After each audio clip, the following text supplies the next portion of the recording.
অনেক দিন আগের একটি গল্প শোনানো হয়, যেখানে এক দেবী দেবলোক থেকে এসেছিলেন।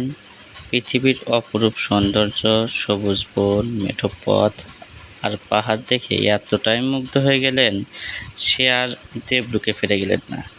শেষমেশ সে পৃথিবীর এক মানুষকে বিয়ে করে এখানেই সংসার শুরু করলেন। এরপর তাদের 2 সন্তানের জন্ম হয়। একজনের নাম জর্দান আর একজনের নাম কারিদেবান। কিন্তু তাদের চেহারা না হলো মানুষের মতো, না হলো দেবীর মতো। তাদের চেহারা হলো ভয়ঙ্কর জন্তুর মতো।